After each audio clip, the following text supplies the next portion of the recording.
Morgen ist der 4. Advent und morgen ist auch Weihnachten. Deswegen haben wir heute für euch eine Weihnachtsgeschichte vorbereitet, die wir aber nur in unserem Salzburger Dialekt erzählen werden. So könnt ihr ein bisschen euer Hörverständnis trainieren und vielleicht kommt ihr dadurch noch ein bisschen mehr in Weihnachtsstimmung. Los geht's! Das schönste Geschenk. Nur noch 2 Tage. Heute muss der Papa noch arbeiten, aber morgen, am Heiligen Abend, wird er daheim sein. Und er hat versprochen, dass alle zusammen ausgehen in den Wald. Sie wollen nämlich alle zusammen einen schönen Christbaum aussuchen. Der Papa, die Mama, der Tom und seine kleine Schwester, die Sarah. Es sollte der schöne Baum sein. Groß, sodass er bis zur Decken in der Stube reicht.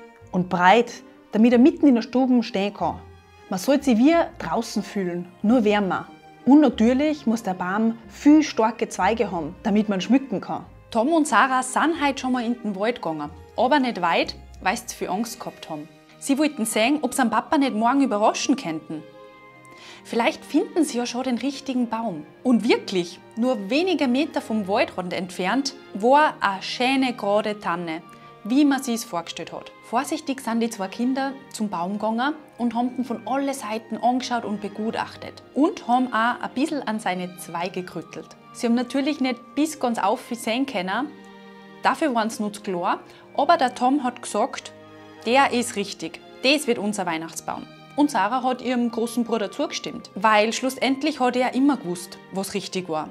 Naja, manchmal hat er schon einen ziemlichen Blödsinn gemacht, wie damals, als er das Zuckerglasel vom Kasten runtergeworfen hat. Aber meistens hat er recht gehabt.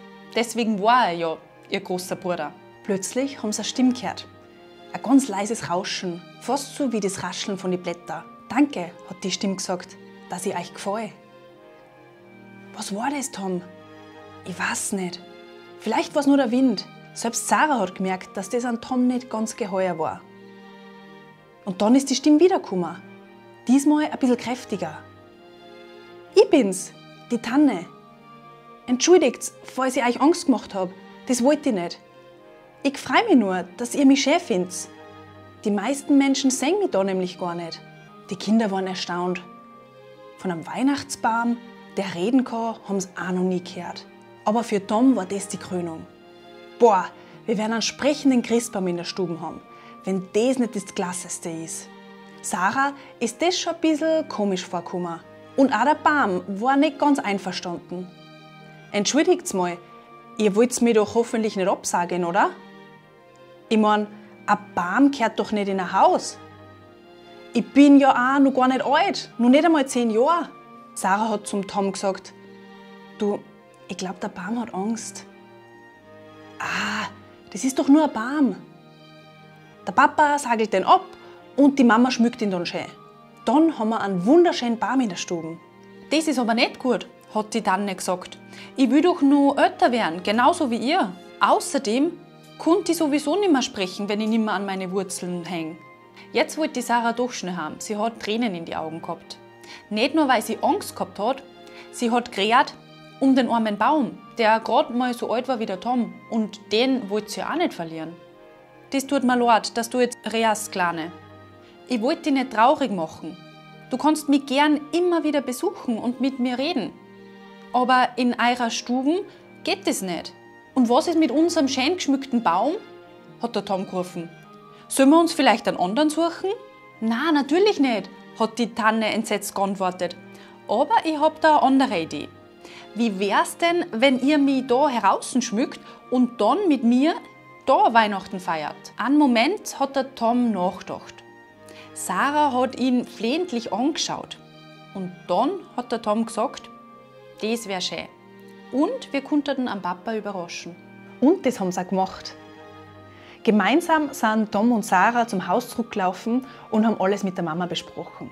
Dann sind sie alle vollgepackt mit Christbaumkugeln und Lametta und kleine Engel und Süßigkeiten zur Tanne gegangen und haben angefangen, sie zu schmücken.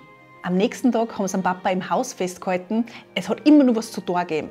Erst kurz vorm Dunkelwerden ist die Mama verschwunden. Und dann hat der Papa seine große, schwere Taschenlampe genommen und gesagt, so, jetzt müssen wir uns aber beeilen, sonst findet man keinen Baum mehr. Tom und Sarah haben sie zublinzelt und sind ganz nah beim Papa geblieben, damit sie ja nicht einen falschen Baum erwischen.